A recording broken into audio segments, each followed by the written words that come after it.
హిందూ ధర్మ ప్రేక్షకులకు నమస్కారం. బుద్ధ పౌర్ణమి కార్యక్రమానికి స్వాగతం. వైశాఖ మాసంలో వచ్చే పౌర్ణమికి చాలా ప్రత్యేకత ఉంటుంది. అదేవిధంగా ఈరోజు బుద్ధ పౌర్ణమి, అన్నమాచార్య జయంతి కలిసి రావడం అరుదుగా జరుగుతుంది. మరి బుద్ధుడి గురించి వైశాఖ పౌర్ణమి ఏ విధంగా ఆచరించాలి, అన్నమాచార్యుల గురించి తెలియజేయడానికి మనతో ఉన్నారు ప్రముఖ జ్యోతిష్యులు మరియు ఆధ్యాత్మికవేత్త శ్రీమతి లతా జంధ్యాల గారు మరియు ప్రముఖ గాయని శ్రీమతి మొక్కరాల కామేశ్వరి గారు. నమస్తే లత గారు. నమస్తే కామేశ్వరి గారు. లత గారు, ముందుగా బుద్ధ పౌర్ణమి శుభాకాంక్షలు మీకు, మన ప్రేక్షకులందరికీ అండి. అయితే లత గారు, వైశాఖ పౌర్ణమి అసలు విశిష్టత ఏంటి, ఎలాంటి ప్రత్యేకతలు, ఎందుకు వైశాఖ పౌర్ణమిని అన్ని పౌర్ణమిల కంటే చాలా గొప్పగా చెప్తూ ఉంటారు, దాని గురించి తెలియజేస్తారా? మనకి ప్రతి మాసము కూడా మనకి పౌర్ణమి వస్తూ ఉంటుంది. ఇందులో కూడా కొన్ని పౌర్ణములకి విశేషమైన వాటికి అంటే పుణ్య సంబంధమైన కార్యక్రమాలన్నీ కూడా చేస్తూ ఉంటాం. అందులో ఒకటి ఏమిటి, కార్తీక పౌర్ణమి మనందరికీ తెలుసు. అలాగే ఈ వైశాఖ పౌర్ణమి, దీంతో పాటుగా ఇంకా కొన్ని మనకి శ్రావణ మాసంలో వచ్చే పౌర్ణమి, ఇలాంటివి. ఇందులో కూడా ఏంటి అనంటే, ఈ పౌర్ణమిల రోజున గనక మనము ప్రత్యేకించి లక్ష్మీనారాయణుని గనక ఆరాధించాము అనంటే విశేషమైన పుణ్య ఫలితం వస్తుందని చెప్పి చెప్తూ వచ్చారు. అలాగే ఈ 12 మాసాలలో వచ్చే 12 పౌర్ణములకి కూడా ఇక్కడ లక్ష్మీనారాయణనే కాకుండా శివుణ్ణి కూడా ఆరాధించవచ్చు అని చెప్పారు. శివారాధన ఎందుకు చేయాలి అని అంటే, మనకి దేశం అంటే మన రాష్ట్రం కానీ దేశం కానీ సుభిక్షంగా ఇప్పుడు పరిపాలించేవాడు విష్ణువు. కాబట్టి ఏమవుతుంటుందంటే, పరిపాలించేవాడు విష్ణువు గనక విష్ణువుని ఆరాధిస్తూ ఉంటే మనకి అంతా సుభిక్షంగా ఉంటుందని అర్థం. అలాగే ఇక్కడ శివుణ్ణి ఆరాధించటం వలన ఎటువంటి నెగటివ్గా అంటే కీడు ఏదైనా ఉంటే అది తొలగిపోతుందని అర్థం. అందుకని ఎప్పుడూ కూడా శివుణ్ణి అలాగే విష్ణువుని వీళ్ళిద్దరినీ కూడా ఒకేసారి ఆరాధించడం అనేది జరుగుతూ ఉంటుంది. ఇప్పుడు ఇక్కడ విశాఖ నక్షత్రంలో చంద్రుడు ఉంటాడు గనక ఈరోజు మనకి వైశాఖ పౌర్ణమి అన్నాం. అలాగే మహామాఘి అంటారు కదా, మాఘమాసంలో వచ్చే పౌర్ణమిని. అలాగే దీనిని ఏమంటారు అనంటే, దీనిని ముఖ్యంగా మహావైశాఖి అంటారు. అంటే ఎందుకు ఇంత ఇంపార్టెన్స్ ఇచ్చారు అని అంటే, ఇది మనకి గ్రీష్మ ఋతువు ఇప్పుడు ఇవాళ నుంచి మొదలైపోతుంది. ఈ గ్రీష్మ ఋతువులో మనకు ఉండేది ఏమిటి, ఎండతాపం విపరీతంగా ఉంటుంది. కాబట్టి ఈ ఎండతాపానికి సంబంధించి మనం విశేషంగా ఎటువంటి దానాలు చేసినా, పూజలు చేసినా, హోమాలు చేసినా, వ్రతాలు చేసినా కూడా మనకి అనంతమైన పుణ్య ఫలితం వస్తుంది. అసలు ఈ మాసం అంతా కూడా మనం ఏమంటారంటే విష్ణువు ఆరాధన చేయండి అంటారు. మీరు గనక గమనిస్తే మనకి మొన్న త్రయోదశి మొదలుకొని తర్వాత మనకు వచ్చిన అనేక ఉన్నాయి. సింహాచలంలో స్వామివారికి చందనోత్సవము, తర్వాత మళ్ళీ రేపు బహుళ దశమి రోజున మనకి ఆంజనేయ స్వామి వారిది కూడా ఉంది. కాబట్టి ఏంటంటే ఈ మాసం అంతా కూడా విశేషంగా దేవతార్చనలో మన సమయం గడుపుతూ ఉంటాం. అందుకని ఏమవుతుంటుందంటే, విశేషమైన ఆర్జనలు అంటే చిన్న చిన్న సేవలు చేయటం వల్లనే మనకి విశేషమైన పుణ్య ఫలితం వస్తుంది. అందుకని ఏమంటారంటే, ఈ రోజు మనం ఎటువంటి కార్యక్రమం చేసినా కూడా మనకి విశేషమైన పుణ్య ఫలితం వస్తుంది కనుక ఆ కార్యక్రమాలు చెయ్యండి. ఇప్పుడు ఎలా అయితే మనకి కొన్ని స్పెసిఫిక్ ఇందాక మనం చెప్పాం కదా, 12 వాటిల్లో కూడా కొన్ని పౌర్ణములకి విశేషమైన ఫలితం ఉంటుంది గనక ఈ రోజు మనం ముఖ్యంగా మొదలుకోవటం అంటే తెల్లవారుజామునే నిద్ర లేవాలి. అలాగే సూర్యుడికి ఖచ్చితంగా అర్ఘ్యం ఇవ్వాలి. మీరు ఎక్కడ చూసినా కూడా సూర్యారాధన అనేది ఎటువంటి పూజా కార్యక్రమాల్లో మనం చూసుకున్నా, ఎటువంటి వ్రతంలో చూసుకున్నా సాధారణంగా కూడా సూర్యుడికి అర్ఘ్యం ఇవ్వటం అనేది ప్రధానంగా చెప్పుకుంటూ ఉంటాం. కాబట్టి ఏంటంటే సూర్యుడికి అర్ఘ్యం ఇవ్వటం, అలాగే నదీ స్నానం కానీ సముద్ర స్నానం కానీ విశేషమైన ఫలితం ఇస్తుంది. సరే, అవి చేయలేని వారు ఏంటంటే ఇంట్లోనే గంగే యమునే చేవ అనుకొని చక్కగా ఆ స్నానం చేయొచ్చు. లేకపోతే గంగా నీళ్ళని మన బకెట్ నీళ్ళలో కలుపుకొని స్నానం చేయొచ్చు. అది కూడా లేదు అన్నవాళ్ళు పసుపు కూడా కలుపుకొని స్నానం చేయొచ్చు. దీని తర్వాత ఏంటి అనంటే, కొంచెం మామూలుగా పూజాది కార్యక్రమాలు చేసుకుంటూ రావటం. ఇవి చేయటంతో పాటుగా ఇక్కడ మెయిన్ గా మనకి చెప్పే విషయం ఏంటంటే, ఈ రోజు ప్రధానంగా ఇక్కడ క్షీరంలో అంటే పాలల్లో మనం దీపం పెట్టి స్వామి వారికి మనము పెట్టడం జరుగుతూ ఉంటుంది అనమాట. అంటే సాధారణంగా మనకి కార్తీక పౌర్ణమి అంటే పాలలో దీపం అంటే ఎలా లత గారు? మామూలుగా ఒక ప్లేట్ తీసుకొని అందులో పాలు పోసి, అంటే పాలు అనేవి మనకి చిందకూడదు కింద, కాబట్టి ఒక కటోరీ లాంటిదో ఏదో ఒకటి తీసుకొని అందులో ఆవు పాలు పోసి పెట్టడం. దాంతో పాటు దీన్ని క్షీర దీపం అంటారు. కాబట్టి ఈ క్షీర దీపం అనేది పెట్టడం. సరే, పొద్దున పూట పెట్టలేదు, లేక మర్చిపోయాము, లేక కుదరలేదు, ఇలాగ ఎవరైతే అనుకుంటారో వారు సాయంత్రం పూట కూడా క్షీర దీపం అనేది పెట్టచ్చు. ఆవు పాలు కాచాల్సిన అవసరం లేదు, పచ్చిపాలు తీసుకోవచ్చు. పచ్చిపాలు తీసుకొని కొంచెం పోసి అందులో మనం దీపం ఏదైనా సరే రోజు దీపం ఏదైతే పెడతామో అందులో చక్కగా నెయ్యి కానీ లేకపోతే వాళ్ళ తాహతుకి తగినట్టుగా వాళ్ళు మామూలు నూనె కూడా పోయొచ్చు. అయితే ఈ కలిసిన నూనెలు ఉంటాయి కదా, అలాంటివి కాకుండా నువ్వుల నూనె లాంటిది శ్రేష్టం. కాబట్టి నువ్వుల నూనె కానీ కానీ ఆవు నెయ్యితో కానీ దీపారాధన చేయటం. అలాగే ఈ తర్వాత పాలన ఏం చేయాలి అత్తగారు? ఇక తర్వాత ఈ పాలన ఏం చేయాలి అంటే మనం మామూలుగా వాడుకోవచ్చు, లేకపోతే మామూలుగా ఏదైనా చెట్టు దీనిలో వేసేయచ్చు. కాబట్టి అంటే సాయంత్రం పూట పెట్టామనుకోండి ఇంకా పెద్దగా మనకి పనికిరావు గనక దాన్ని ఏదైనా చెట్టు మొదల్లో పోసేస్తే కూడా మనకి ఏమి ఇబ్బంది అయితే ఉండదు. అలాగే చాలా పాలన్నీ 1/2 లీటర్ పాలు పెట్టమని కాదు అక్కడ, కొంచెం శాస్త్రంగా. ఎందుకంటే క్షీరదీపం ప్రత్యేకత ఈ రోజు, అందుకని ఏంటంటే క్షీరదీపం పెట్టడము. అలాగే దీంతో పాటు తులసి కోట దగ్గర కూడా సాయంత్రం దీపారాధన చేయటం, ఇది ప్రధానంగా ఈ రోజు చేస్తారు. అలాగే ఈ రోజు చాలా మంది వ్రతం చేసుకుంటుంటారు. వైశాఖ మాసంలో సత్యనారాయణ స్వామి వ్రతానికి చాలా ప్రాముఖ్యత ఉంటుంది. అందుకని ఏంటంటే ఈ రోజు ప్రత్యేకించి స్వామి వారికి వ్రతం చేయటం జరుగుతూ ఉంటుంది. అలాగే ఈ రోజు ప్రత్యేకించి శివుడికి కూడా ఇక్కడ మనం ఏమంటామంటే దీన్ని ధారాపాత్ర, అంటే కంటిన్యూస్ గా నీరు అలాగా పడుతూ ఉండాలి స్వామివారి మీద. అందుకని ధారాపాత్ర పెట్టడము, అందులో కూడా ముఖ్యంగా గంధముతోటి, గంధము నీళ్లు ఉంటాయి కదా, గంధము నీళ్లతోటి దీంతో పాటుగా కొబ్బరి బొండా నీళ్లతోటి స్వామివారికి విశేషంగా అభిషేకం చేస్తూ ఉంటారు. దీని వలన ఇందాకే నేను చెప్పినట్టు ఎటువంటి కీడు ఉన్నా, ఇప్పుడు మనకి అంటారు కదా ఏదైనా అపమృత్యు దోషాలు ఉన్నాయి, లేకపోతే ఆరోగ్యం సరిగ్గా లేదు, లేకపోతే ఏదైనా జాతక పరంగా సమస్యలు ఉన్నాయి, అలాంటి వారు గనక ఈ రోజు ప్రత్యేకంగా స్వామివారికి గనక ఇలాంటి అభిషేకాలు చేయించుకుంటే వారికి చాలా ఇటువంటి ప్రాబ్లమ్స్ ఏవైతే ఉన్నాయో శారీరక పరంగా కానీ మానసికంగా కానీ ఎటువంటి ఒత్తిళ్లున్నా ప్రాబ్లమ్స్ ఉన్నా అవి తొలగిపోతాయి అన్నమాట. ఓకే, మరి ఇవాళ వైశాఖి పౌర్ణమి రోజు శివకేశ్వరుని ఎలా పూజించాలనేది చాలా చక్కగా చెప్పారు లత గారు. ముక్కరాల కామేశ్వరి గారితో మాట్లాడదాం. నమస్తే అండి ముక్కరాల కామేశ్వరి గారు. మిమ్మల్ని చూడగానే అన్నమాచార్య సంకీర్తనలు గుర్తొస్తున్నాయి. ముందుగా అన్నమాచార్య జయంతి శుభాకాంక్ష అండి మీకు, మన ప్రేక్షకులకు, లత గారికి. అయితే మన ఈ కార్యక్రమాన్ని ఒక చక్కటి సంకీర్తన, అన్నమాచార్యుని సంకీర్తనతో మీతో ఎలా ప్రారంభిద్దాం? ముందుగా హిందూ ధర్మం ప్రేక్షకులందరికీ అన్నమాచార్య జయంతి శుభాకాంక్షలు. ప్రతి తెలుగు వాళ్ళు గురువుగా భావించే అన్నమాచార్యుల వారిని గురు ప్రార్థన శ్లోకంతో ముందుగా ఒకటి చెప్పుకొని తర్వాత ఒక కీర్తన పాడుకుందాము. శ్రీమత్వదీయ చరితామృతమన్నయార్య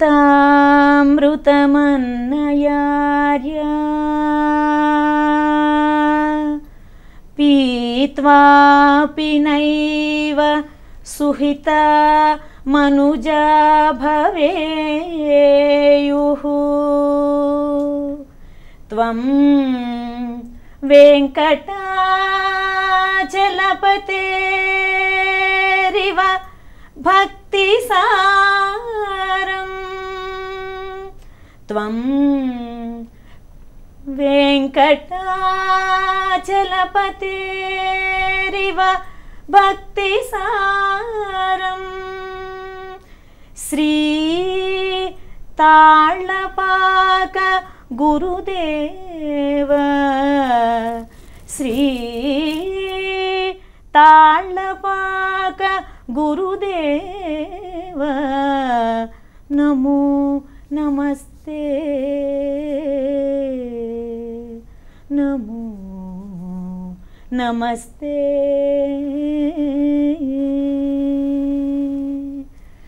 అన్నమాచార్యుల వెంట పెద్ద తిరుమలాచార్యుల వారు ఆయన ఎలాంటి అవతారము ఏంటి అనేది ఒక మంచి కీర్తన ద్వారా వివరించారు. అది ఇప్పుడు మనందరం ఒకసారి విందాము. చెప్పండి కామేశ్వరి గారు. హరియవతారమీతడు అన్నమయ్య అరయమ గురుడితడు అన్నమయ్య హరియవతారమీతడు అన్నమయ్య అన్నమయ్య వైకుంఠనాథుని వద్ద వడి పాడుచున్నవాడు ఆకరమై తాళ్లపాక అన్నమయ్య ఆకసపు విష్ణు పాదమందు నిత్యమై ఉన్నవాడు ఆకసపు విష్ణు పాదమందు నిత్యమై ఉన్నవాడు ఆకడికడ తాళ్లపాక అన్నమయ్య హరియవతారమీతడు అన్నమయ్య అరయమ గురుడితడు అన్నమయ్య హరియవతారమీతడు అన్నమయ్య అన్నమయ్య. కామేశ్వరి గారు, మరి అన్నమాచార్యుని సంకీర్తనలు అంటే చాలా మందికి తెలుసు, చాలా మంది నేర్చుకుంటూ ఉంటారు, దాని గురించి తెలుసుకోవాలని తపన చాలా మందిలో ఉంటుంది. అయితే అన్నమాచార్యుని జయంతి సందర్భంగా అన్నమాచార్యుని గొప్పతనాన్ని, ఆ జయంతి యొక్క ఉద్దేశాన్ని మరొకసారి చెప్తారా? ఈరోజు వైశాఖ పౌర్ణిమ, అన్నమయ్య జయంతి. ప్రతి తెలుగువాడు గుర్తుపెట్టుకోవాల్సిన ముఖ్యమైన పండగ అన్నమయ్య జయంతి. పండగని ఎందుకు అంటున్నారండి అది కామేశ్వరి గారు? ఒక తెలుగు జాతికి సంబంధించిన ఒక వ్యక్తికి, తెలుగు భాషకి తన కీర్తన ద్వారా అనుసంధానాన్ని ఏర్పరిచిన వాడు అన్నమయ్య. అంటే తెలుగు జాతి ఎప్పటికీ తరతరాలుగా నిలిచి ఉండాలి, తెలుగు భాష నిలిచి ఉండాలి అంటే అన్నమయ్య పదమే మనకి, అన్నమయ్య పదము, అన్నమయ్య పాదము, అన్నమయ్య కీర్తన మనకి ఆధారం. ఎందుకంటే 32,000 సంకీర్తనలను ఆ వెంకటేశ్వర స్వామి మీద పూర్వకంగా రచించిన మహనీయుడు శ్రీ తాళ్లపాక అన్నమాచార్యుల వారు. ఆయన కీర్తనలో భక్తి ఉంది, భావం ఉంది, దాన్ని భాష ద్వారా ఆయన బయటికి వెలిబుచ్చారు. మన తొలి తెలుగు వాగ్గేయకారుడు అంటారు అన్నమయ్యని. ఎందుకంటే అంతవరకు కూడా పద్య కవిత బాగా రాజ్యం వెళుతోంది. సంస్కృత భాష చాలా, ఇప్పుడు మనకి భగవద్గీత కానీ రామాయణం కానీ ఏదైనా మనకి చూసుకుంటే మనకి సంస్కృతంలో చాలా లభిస్తూ ఉండేది. కానీ దానిలోని సారాన్నంతా తీసుకువచ్చి చాలా చాలా చాలా సులభమైన తెలుగులో ప్రతి పామరుడికి కూడా అందించిన ఘనత అయితే అన్నమాచార్యుల వారికే చెందుతుంది. ఆయన కీర్తనలు చూస్తే ఆయన ఏ రంగాన్ని వదిలిపెట్టలేదన్నమాట. ఒక భక్తి, ఒక ఆధ్యాత్మికత, ఒక వ్యక్తిత్వ వికాసం, ఆయన స్పృశించని కోణం అంటూ లేదనమాట. సో ఇన్ని చక్కని అన్నమాచార్య కీర్తనలు మనకి ఎంతోమంది ప్రముఖుల ద్వారా వెలుగులోకి వచ్చాయి. అప్పటికి ఆయన 32,000 కీర్తనలు రాస్తే మనకి దొరుకుతున్నవి 13,000 వరకు మాత్రమే. వాటిని తాళపత్ర గ్రంథాల నుంచి ప్రత్యేకించి ముద్రణగా తీసుకొచ్చిన ఎంతోమంది ఘనులు ఉన్నారు. తర్వాత వాటిని CDs గాను, క్యాసెట్స్ గాను, తర్వాత ఇప్పుడు యూట్యూబ్ ద్వారాను ఎంతోమంది బాహుళ్యంలోకి తీసుకొస్తున్న ప్రయత్నం జరుగుతోంది. ఇంకా సరిపోదు, ఎంతో జరగాలి. ఎందుకంటే అన్నమయ్య పాట అంటే అమ్మ. మనకి తెలియదు, ఎప్పుడో మన చిన్నప్పుడు అమ్మ చందమామ రావే అంటూ గోరుముద్దలు తినిపించింది, అదే పడుకోపెడుతూ జో అచ్యుతానందాన్ని పాడింది. కానీ ఈయన కీర్తనలను తెలియకుండానే ప్రతి తెలుగింటిలోకి ప్రవేశించే ఈ కీర్తనలు. ఇంతటి అద్భుతమైన జీవిత సారాన్ని తెలిపే అన్నమాచార్య కీర్తనని తెలుసుకోవాల్సిన బాధ్యత ప్రతి తెలుగువాడికి ఉంది. మనకి పాడడం రాకపోయినా దాని భావం తెలుసుకుని చదివితే కూడా అంత మోక్షం వస్తుంది. ఎందుకంటే ఆయన కీర్తనలు రాసి మోక్షాన్ని పొందారు. మనకి ఎలాంటి సులువైన మార్గం ఇచ్చారంటే పాడుకొని మనం కూడా అలాంటి ముక్తి, మనం కూడా ఆ మార్గానికి వెళ్ళొచ్చు అనే దాన్ని ఆయన మనందరికీ ప్రసాదించాడు. కాబట్టి ఆయన మహాగురువు అయ్యారు. భగవంతుని చేరుకునే నవ విధాల్లో ఇది సంగీతం కూడా ఒకటి కాబట్టి ఇంకా అందులో పదము కూడా, పాదం ప్రతి ఒక్కటి ఉంది. అందులోనూ ఒక సాహిత్యానికి పాట రూపం తెచ్చినది అన్నమయ్య. ప్రముఖంగా ఒక కీర్తన రూపాన్ని తెచ్చినది అన్నమయ్య. అంతవరకు మనకి పద్యాలు, శ్లోకాలు, భజనలు ఉన్నాయి. ఒక పాట రూపాన్ని ఇచ్చింది అన్నమయ్య. అంతేకాక ఆయన కీర్తనలు ఎప్పటికీ పసివాడని కుసుమాలు అంటారనమాట. ఆయన చిన్నన్న అన్నారు, సూరలకు నరులకు సురిది వినవిన నరుదు తాళ్లపాక అన్నమయ్య పదములు. అంటే దేవతలకు కూడా అంత ఇష్టమట ఆయన పదములు అంటే. దేవతలకి మనుషులకి కూడా ఇవి మనకు దొరికింది కాబట్టి మనం లక్ష్యం చేయట్లే, కానీ అరుదైన నిధి ఇది మనకి దొరకడం అనేది మన అందరి అదృష్టం. కాబట్టి దాన్ని వీలైనంత వరకు మనం వినాలి, పాడాలి, దాని అర్థం తెలుసుకోవాలి, జీవితంలో మనం దాన్ని ఆపాదించుకొని అందరూ సొంతం చేసుకుంటే మనకి ప్రతి వారి జీవితం సులభంగా ఉంటుంది. ఓకే, చాలా చక్కటి విషయం తెలియజేశారు కామేశ్వరి గారు. లత గారు, మరి మీరు ఇందాక వైశాఖ పౌర్ణమి రోజు శివకేశవులను పూజించడం, అలాగే లక్ష్మీనారాయణలకు పూజ చేయడం ద్వారా ఆర్థిక పరమైన లేకపోతే శారీరక పరమైన ఎలాంటి ఇబ్బందులను తొలగిపోతాయి అన్నారు. అయితే వైశాఖ పౌర్ణమి సందర్భంగా ఎలాంటి దానాలు చేస్తే మంచిది అంటారు? అలాగే దానాలు ఎక్కువగా అంటే బ్రాహ్మణులకి ఇవ్వండి అని చెప్తుంటారు, దాని వెనుకున్న రహస్యం ఏంటి లత గారు? ఇప్పుడు ముందర దానాల గురించి చూద్దాం. సాధారణంగానండి మనకి ప్రతి మాసంలోనూ కూడా వాతావరణాన్ని బట్టి దానాలు అంటూ చెప్తూ వచ్చారు. ఎందుకంటే దశ దానాలు అని అంటారు, షోడశ దానాలు అంటారు. చాలా మంది చేసుకోగలిగిన వారు ఉంటారు, చేసుకోలేని వారు ఉంటారు. అందుకని ప్రతి వారికి చెప్పేది ఏమిటంటే, మీరు కొంచెం మన పాత తరానికి వెళ్తే పుట్టినరోజు సందర్భంగా అన్నదానము అని పెట్టేవారు, లేకపోతే వస్త్రదానము అని పెట్టేవారు, లేకపోతే ఇంటికి నలుగురిని పిలిచి వాళ్ళకి భోజనాలు పెట్టేవారు. అంటే ఏంటంటేనండి, ఆరోగ్యము ఎప్పుడైతే మనకి ఉంటుందో ఆయుష్ పెరుగుతుంది అని చెప్పి నమ్మకం. ఆయుష్ పెరగాలన్నా, ఆయుర్వృద్ధి కలగాలన్నా, మనకి మంచి ఉత్తమ గతులు కలగాలన్నా మనం దానాలు చేసుకోవడం అనేది అవసరం. అయితే వీటికి కూడా ఏం చెప్పారంటే ప్రత్యేకించి కొన్ని మాసాలలో మీరు దానం చేస్తే విశేషమైన ఫలితం వస్తుంది అంటారు. ఇప్పుడు ఈ రోజు గనక మనం అన్నదానమే చేసామనుకుందాం. సాధారణంగా మనం అన్నదానానికి ఏదైనా సరే, ఇప్పుడు ఈ మధ్య మనకి చాలా చోట్ల ఈ ఆశ్రమాలు లాంటివి వచ్చాయి కనుక అక్కడికి వెళ్తున్నాం, డబ్బులు కట్టేస్తున్నాం. మనం అక్కడ నుంచొని నిజంగా ఆ కార్యక్రమం జరుగుతుందో లేదో తెలియదు, చేసేవారు ఉన్నారు, ఇబ్బంది పడేవారు ఉన్నారు. అలాగే అది మన చేతులతోటి పట్టడం అనేది అక్కడ ఇంపార్టెంట్ పాయింట్.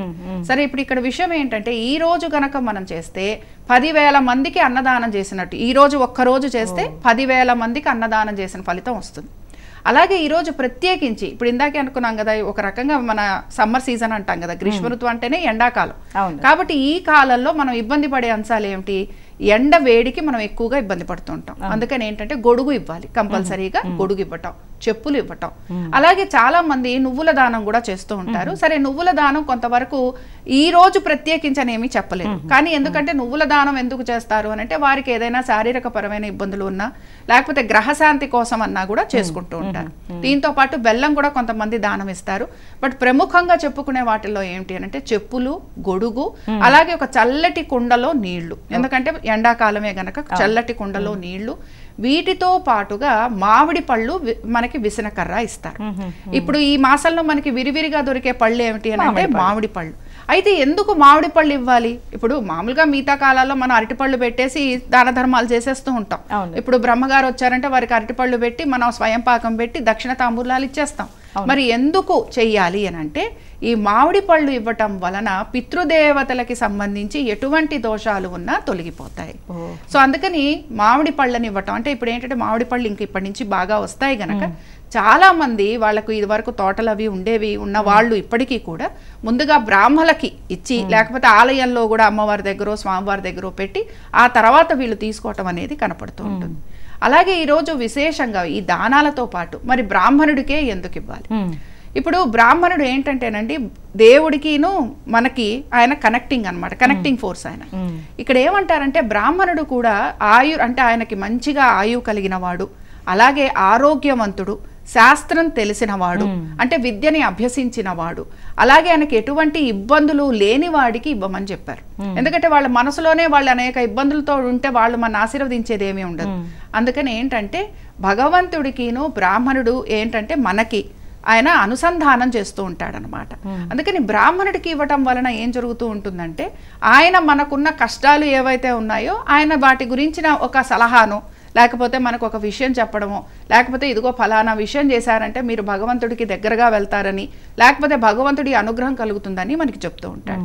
అందుకని విద్యని అభ్యసించిన వాడు, అలాగే శాస్త్రం ప్రకారం ఉండేవాడు. ఎవరంటే వాడు అని కాదు, అక్కడ బ్రాహ్మణుడు అనగానే ఎవరికో ఒకరికి ఇచ్చేయటం అని కాదు.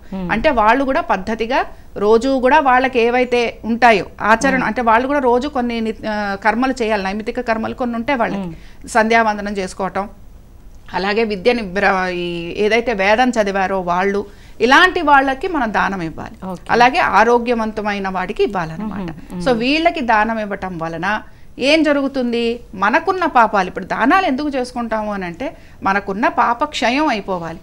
ఎందుకంటే పాపం ఎప్పుడైతే తగ్గుతూ ఉంటుందో పుణ్యం పెరుగుతూ ఉంటుంది. పుణ్యం ఎప్పుడైతే పెరుగుతూ ఉంటుందో మనకి ఏం కావాలో అవన్నీ కూడా దొరుకుతూ ఉంటాయి. ఓకే, చాలా చక్కటి విషయం తెలియజేశారు లత గారు. మరి కామేశ్వరి గారు, అన్నమయ్య కీర్తనలు విని స్వయంగా దేవాది దేవుడు ఆ వెంకటేశ్వరుడే ఎంతో పరవశించిపోయేవాళ్ళు అంటారు. మరి ఏ ఏ కీర్తనలు ముఖ్యంగా అందులో ఉన్నాయి అనుకోవచ్చు, పాడి వినిపిస్తారా? అన్నమయ్య వెంకటేశ్వర స్వామిని చూసారా అంటే చూస్తూనే ఉన్నాడు. ఆయన జీవితం అంతా కూడా ఆయన్ని చూస్తూనే కీర్తనలు రాశారు, ఆయన్ని భావించుకునే కీర్తనలు రాశారు. తిరుమలలో ప్రతి వేడుకకి ఆయన కీర్తన రచించారు. ఆయన తిరుమల దేవుడు అన్నట్టుగా రచించలేదు, ఆయనతో స్వామి ఉన్నాడు అనుకుని భావించే రాస్తూ ఉన్నారు. కానీ మనకి చలనచిత్రంలో కొంచెం ప్రేక్షకుల్ని రంజింప చేయడానికి, ఆ సినిమాటిక్ ఎఫెక్ట్స్ తీసుకురావడానికి మనకి ఆ సినిమా చివరిలో మనందరికీ తెలిసిన అన్నమయ్య సినిమాలో చివరిలో అలా చూపించడం జరిగింది. స్వామి కనిపించడం అని కాదంటారు, నిజం కాదంటారు. స్వామి ఆయన కనిపిస్తూనే ఉన్నాడు, ఆయనతో పాటే ఉన్నాడు. కానీ ఇలా అవసాన దశలో ఆయన వచ్చి నువ్వు ఇవి పాడు అది పాడు అని అన్నాడు అన్నట్టుగా అన్నమయ్య చరిత్రలో ఎక్కడ మనకది కనిపించట్లేదు. ఆయన్ని ప్రతిక్షణం ఊహించుకుంటూ ఇప్పుడు ఆయన ఒక జగన్మోహనాకారుడు కింద ఈయన ఊహించుకున్నారు. ఆ కీర్తన ఇప్పుడు నేను పాడతాను, చూడండి. అంటే స్వామి ఇప్పుడు తనతో పాటే ఉన్నారు, తన ఎదురుగానే ఉన్నారు, తనతో పాటే ఉన్నారు.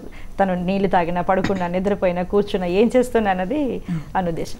పాడండి కామేశ్వరి గారు. జగన్మోహనాకార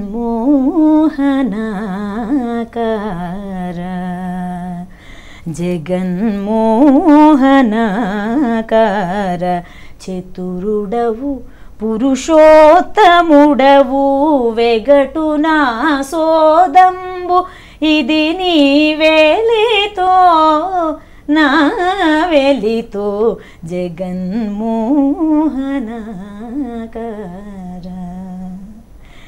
ఎన్ని మారులు సేవించిన కన్నులు తనియవు విన్నని కథామృతమున వీనులు తనియవు ఎన్ని మారులు సేవించిన కన్నులు తనియవు విన్నని కథామృతమున వీనులు తనియవు సన్నిధిని మిమ్మును తీయించి సరుసజీవయు తనియదు సన్నిధిని మిమ్మును తీయించి సరుసజీవయు తనియదు విన్న కన్నను కాదు ఇది నా వేలితో నీ వెలితో జగన్మోహనాకార.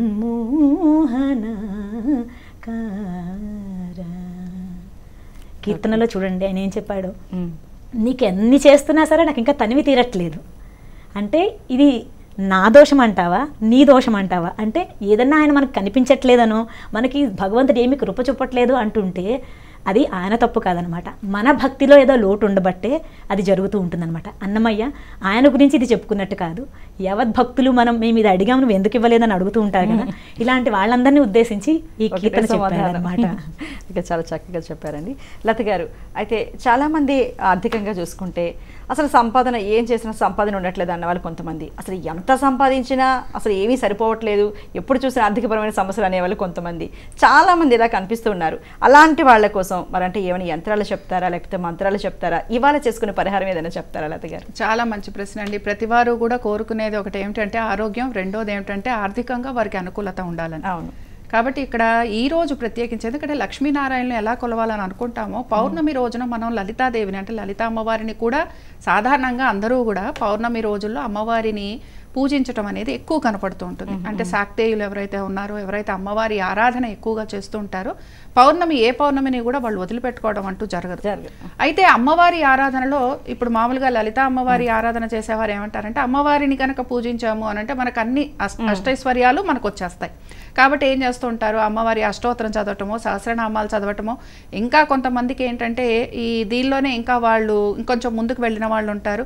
కాబట్టి వాళ్ళు ఏంటంటే చక్కగా అమ్మవారి అర్చన చేసుకుంటూ ఉంటారు. సరే దీపారాధన నైవేద్యాలు ఇవి కొంతవరకు జరుగుతూ ఉంటాయి. సరే మనకేమీ పద్ధతి లేదు, మనకేమీ తెలీదు, మన లలితా సహస్రనామాలు కూడా చదవలేము, మనకి టైం కూడా లేదు అని అనుకుందాం.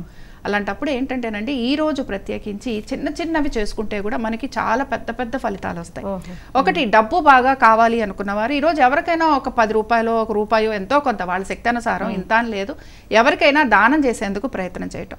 ఇవాళ నేను చెప్పింది అదే, చిన్న దానం చేసినా కూడా పెద్ద ఫలితం వస్తుంది. అంటే మన కౌంట్లెస్ ఫలితం అంటాం చూసారా, కౌంట్లెస్ రిజల్ట్స్ అంటాం అలా అనమాట. అందుకని ఏంటంటే మన చిన్న చిన్నవి చిన్న చిన్న దానాలు చేసుకుంటూ కూడా పెద్ద ఫలితాలు వస్తాయి కనుక ఎలా అయితే మనం అక్షయ తృతీయ రోజు అనుకున్నాం చిన్న దానం చేసినా కూడా చిన్న ఇది చేసినా కూడా అక్షయం అసలు క్షయం కానిది అనుకున్నాం, ఇక్కడ కూడా అదే ఫలితం మనకి రాబోతోంది. అందుకని ఏంటంటే నాకు ఆర్థికంగా అనుకూలత రావాలి అనేవాళ్ళు ఎవరైనా సరే ఈ రోజు కనుక ఎవరికైనా 1 రూపాయో 2 రూపాయలు దానం కింద చేశారు అని అంటే వారికి ఖచ్చితంగా డబ్బుకు సంబంధించి ఎటువంటి లోటు ఉండదు. సరే రెండో విషయం ఏమిటి అని అంటే ఈ రోజు శ్రీ సూక్తం చదవటం. అమ్మవారికి సాయంత్రం ఎలానో మనం తులసి దగ్గర దీపారాధన అనుకున్నాం, అలాగే ఇవాళ మన మామూలుగా కూడా పూజా మండపంలో కూడా సాయంత్రం పూట దీపారాధన చేస్తాం. కాబట్టి దీపారాధన చేసి అమ్మవారికి సంబంధించి శ్రీ సూక్తం చదవటం. అలాగే చాలా మంది ఇళ్లలో అమ్మవారికి సంబంధించిన యంత్రాలు ఉంటాయి కాబట్టి యంత్రానికి మంచిగా ధూపదీప నైవేద్యాలు సమర్పించటం. అలాగే ఈ రోజు ప్రత్యేకించి మనం చేసేది ఏమిటి అంటే దద్దోజనం నైవేద్యం, అలాగే పాలతోటి బెల్లం పాలతోటి మనం పరవాణం వండుతాం కదా, ఇది కంపల్సరీగా పెట్టాల్సిన చేయవలసిన నైవేద్యాలు. అంటే శక్తానుసారం అంటాం, ఎవరం చేయలేము అన్నవాళ్ళు పాలు నైవేద్యం పెట్టినా పర్వాలేదు, బెల్లం నైవేద్యం పెట్టినా పర్వాలేదు. బట్ ఈ రోజు మనం అనుకుంటాం కదా ఈ రోజు ఏమిటి అని. ఇక్కడ ఒక విషయం గమనించాలి, భగవంతుడు అని అంటే ఆయన ఎవరో వేరు, మనం ఏదో వేరు అని అనుకోకూడదు. ఇప్పుడు మన ఇంటికి ఎవరైనా గెస్ట్ వచ్చారు, వారికి ఇష్టమైనది ఏదైనా పులిహోరే అనుకుందాం, వారికి చేసి పెడతాం కదా. అలాగే భగవంతుడిని కూడా మనం వారు మనతో పాటే ఉన్నారు అని భావించాలి. అలా చేయటం వల్ల ఏమవుతుంటుందంటే, ఒకటి మనకి మెల్లమెల్లగా భగవంతుడికి ప్రీతికరమైన ప్రతి పని మనం చేయటం మొదలు పెడతాం. అందుకని మార్గంలో వెళతాం.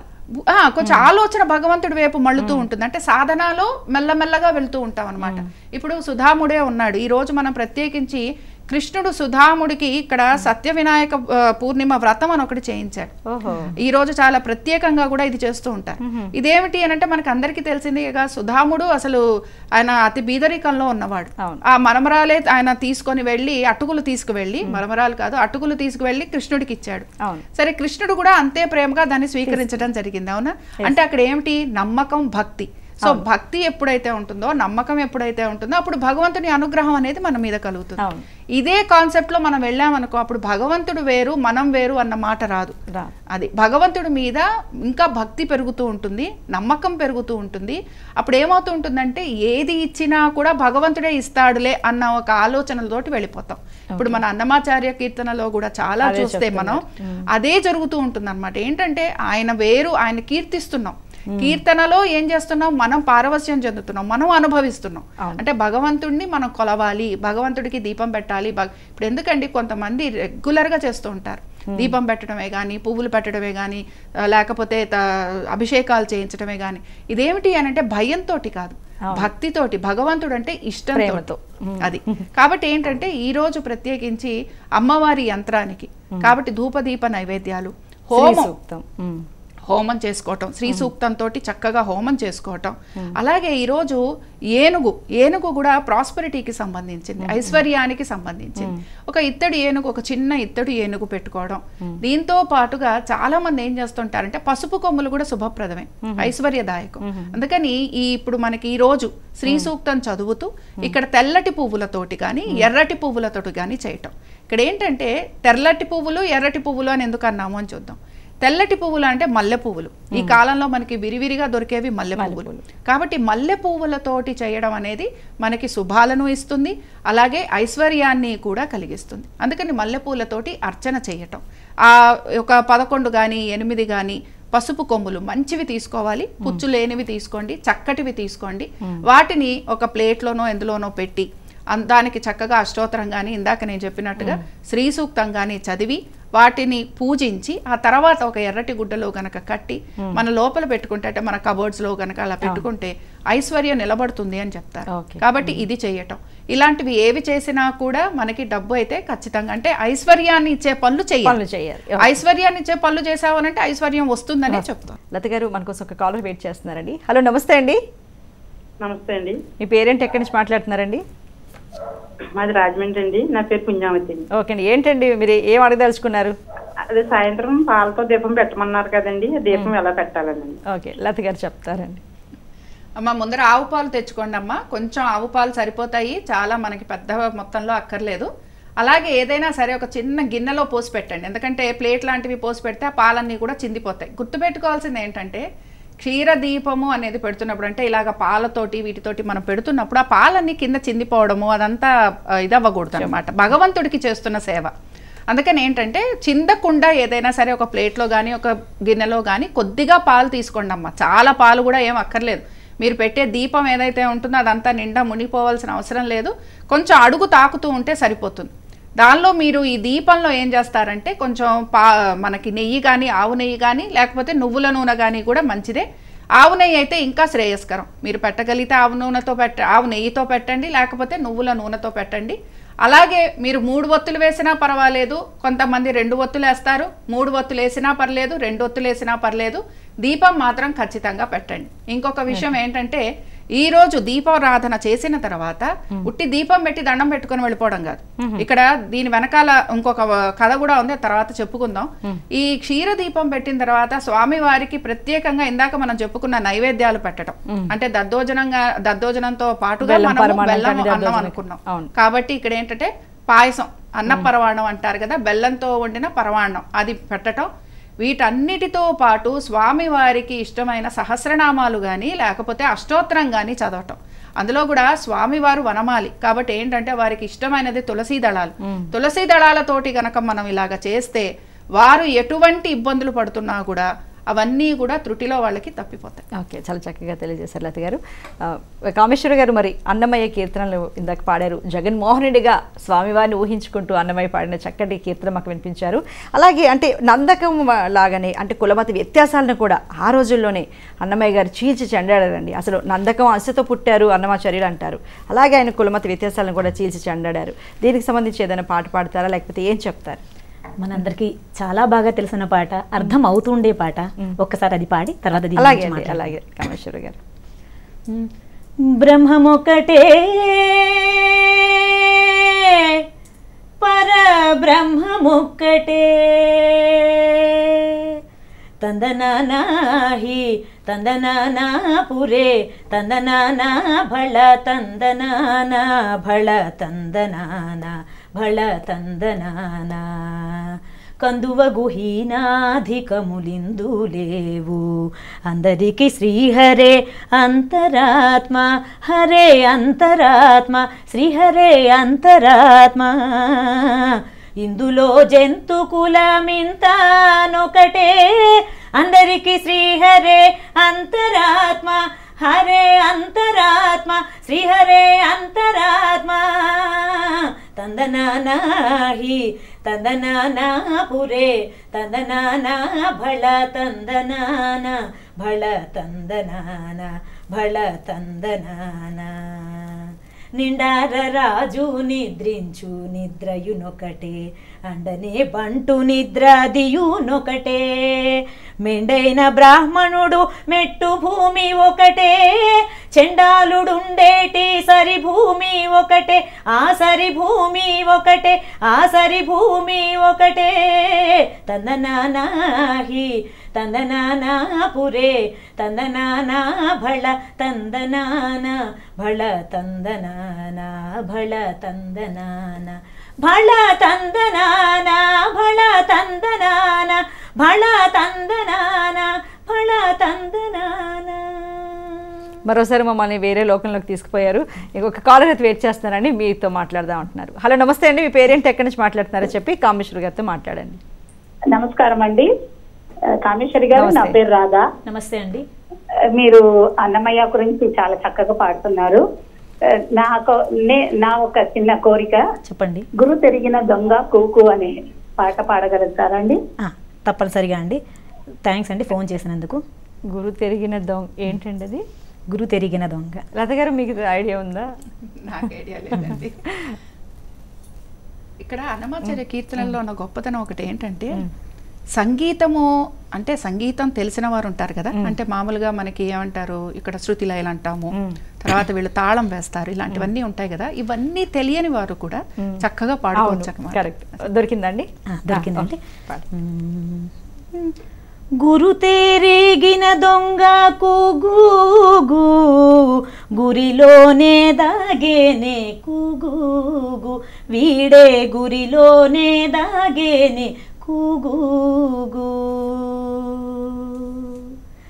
నెలతాల దోచి నీలాడగానే కొలని దరిని దొంగ కూగూగు నెలతాల దోచి నీలాడగానే కొలని దరిని దొంగ కూగూగు బలువైన ఉట్ల పాలారగించి నీ కొలది మీరిన దొంగ కూగూగు గురు తేరేగిన దొంగ కూగూగు గురిలోనే దాగిని కూగూగు వీడే గురిలోనే దాగిని కూగూగు.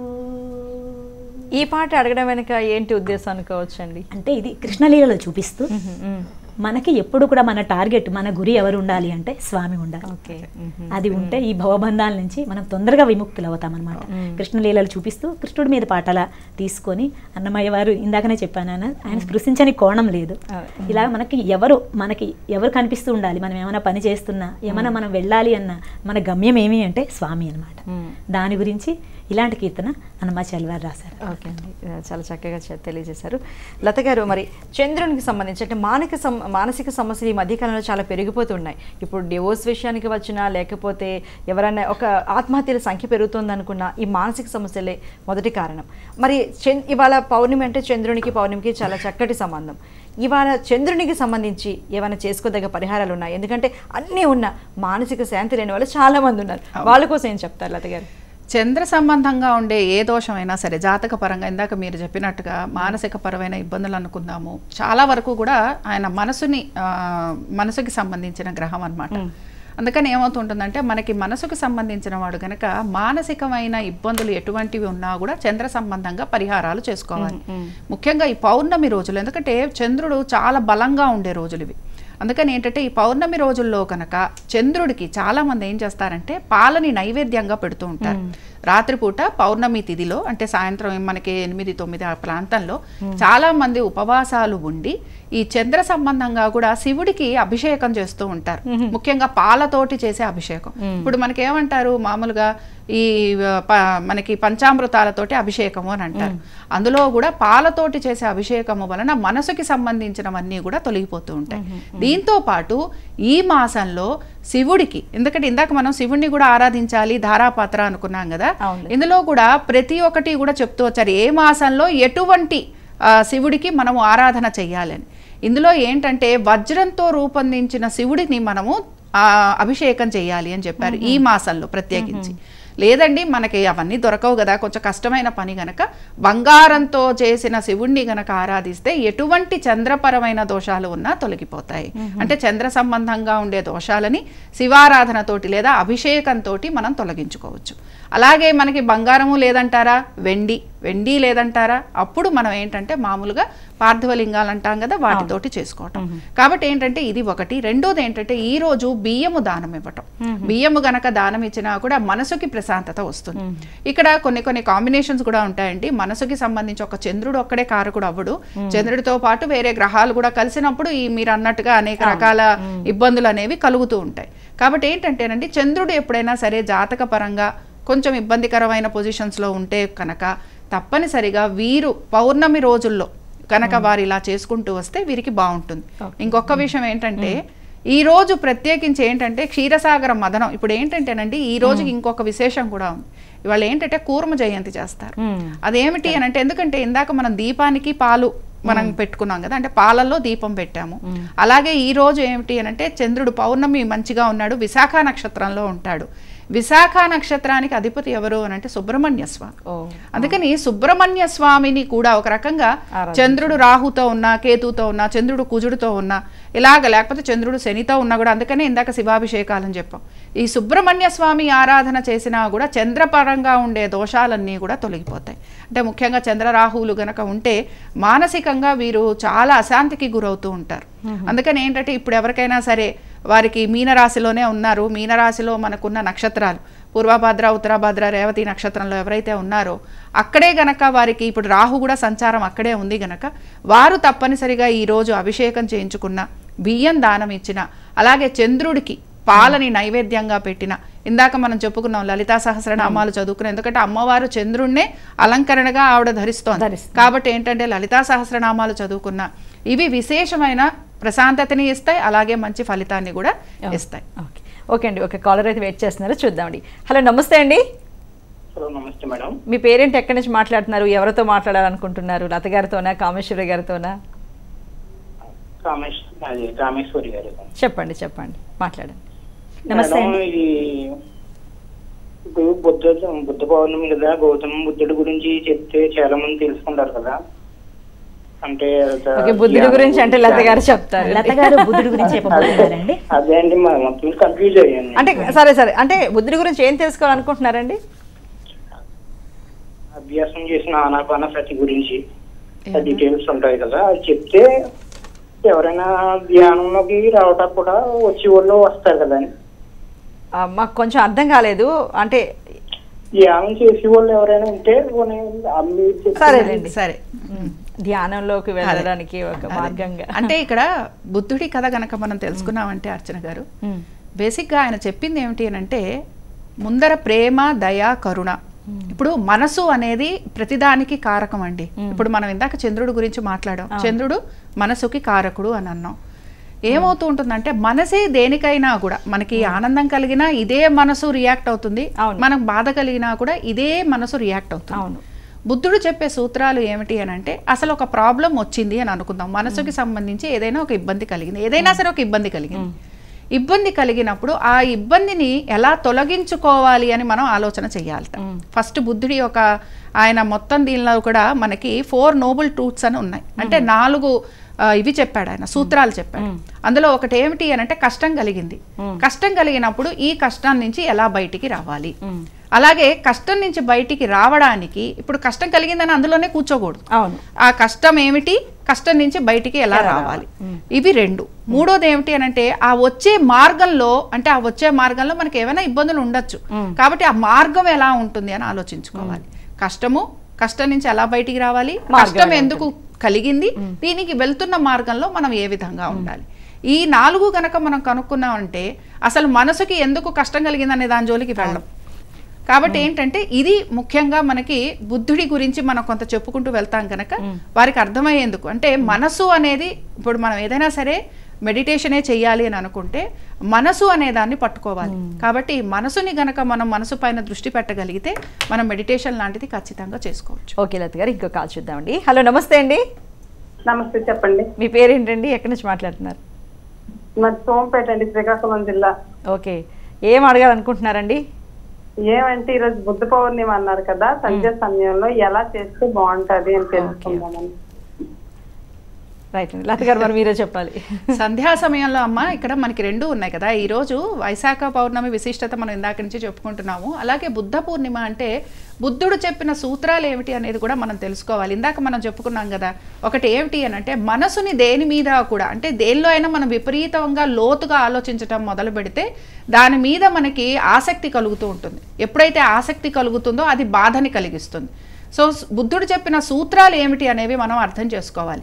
అలాగే ఈరోజు చక్కగా మీరు బుద్ధుడికి సంబంధించి ఏదైనా సరే ఆయనకి సంబంధించిన ఒక విగ్రహం లాంటిది తెచ్చి పెట్టుకోవచ్చు. అది కూడా నార్త్ ఈస్ట్ ఈశాన్యంలో పెట్టుకోవచ్చమ్మా. దీంతో పాటు బుద్ధుడికి మీరు చక్కగా దీపారాధన చేయొచ్చు. అలాగే దీపారాధనతో పాటు ప్రశాంతంగా ఉండేందుకు ప్రయత్నం చేయండి. ఆయన చెప్పిన సూత్రాలు ఇవే. ఇంకొకటి ఏమిటంటే ప్రేమ, దయా, కరుణ. ప్రేమించాలట మనం. అందుకని ఊరికిని బుద్ధ పౌర్ణమి అని చెప్పి బుద్ధుని తెచ్చి పెట్టుకోవడం కాదు. మనం ఎవరినన్నా మనకు ఎవరైనా ఇష్టం లేదు, వారిని కూడా ప్రేమించే తత్వాన్ని మనం అలవర్చుకోవాలి. అలాగే వారి విషయంలో ఒక చిన్న ఉదాహరణ కూడా చెప్తారు. వారు అరణ్యంలో ఉంటున్నప్పుడు అనేక రకాల క్రూర జంతువులు ఉన్నప్పుడు కూడా వారు ఎటువంటి భయం లేకుండా వెళ్ళిపోయేవారట. అదేమిటి స్వామి, మరి క్రూరముగాలు ఉన్నాయి కదా, ఇవన్నీ మన ఇబ్బంది పడతాయి కదా అంటే ఆయన ఏమనేవారంటే ప్రేమ.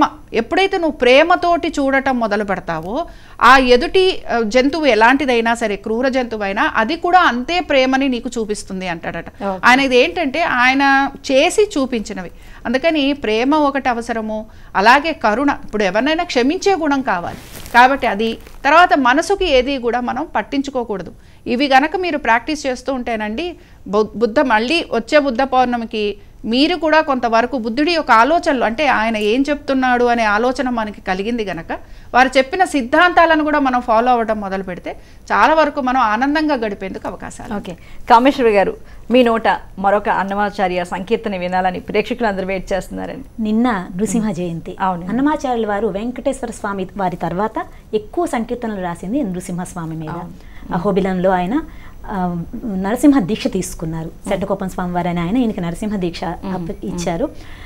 సంఖ్యలు వేసినప్పుడు అన్నమాచార్యుల వారికి మనకు ఆ కథ తెలుసు కదా, నృసింహ మంత్రం ద్వారా ఆ సంఖ్యలు తెగిపోయాయని మనకి తెలుస్తుంది అనమాట ఆయన చరిత్ర ద్వారా.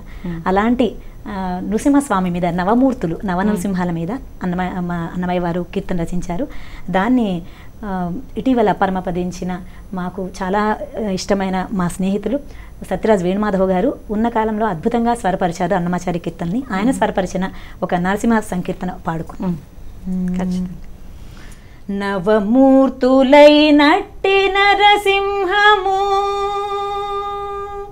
నవమూర్తులైనట్టి నరసింహము వీడే నగమైన శ్రీకదిరి నరసింహము నవమూర్తులైనట్టి నరసింహము నగరిలో గద్దె మీది నరసింహము వీడే నగుచున్న జ్వాల నరసింహము నగముపయోగానంద నరసింహము నగముపయోగానంద నరసింహము వీడే మిగుల వేదాద్రి లక్ష్మీ నరసింహము నవమూర్తులైనట్టి నరసింహము వీడే నవమైన శ్రీకదిరి నరసింహము నవమూర్తులైనట్టి నరసింహము నాటుకొన్న భార్గవుటు నరసింహము వీడే నాటకపు మట్టె మళ్ళ నరసింహము నాటి కానుగమాని నరసింహము నాటి కానుగమాని నరసింహము వీడే మేటి వరహపు లక్ష్మి నరసింహము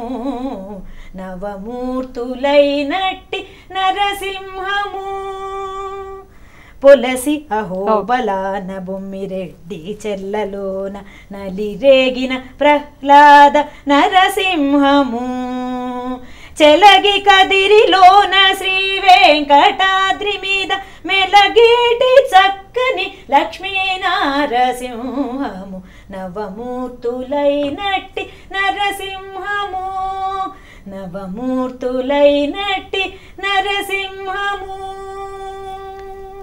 ధన్యవాదాలు కామేశ్వరి గారు. హనుమాచార్య జయంతి రోజున సంకీర్తనలు చక్కటి సంకీర్తన మాకు వినిపించినందుకు ధన్యవాదాలండి. అలాగే లత గారు, వైశాఖ పౌర్ణమిని ఎలా జరుపుకోవాలి, ఎలాంటి పరిహారాలు చేసుకోవాలి, చక్కగా ఆర్థికంగా కావచ్చు, మానసికంగా కావచ్చు, శారీరకంగా కావచ్చు, ఎలాంటి లబ్ధి పొందొచ్చని తెలియజేశారు. ధన్యవాదాలండి. మరి ఇది ఇవాల్టి బుద్ధ పౌర్ణమి కార్యక్రమం. మరో కార్యక్రమంతో మళ్ళీ కలుద్దాం. నమస్కారం.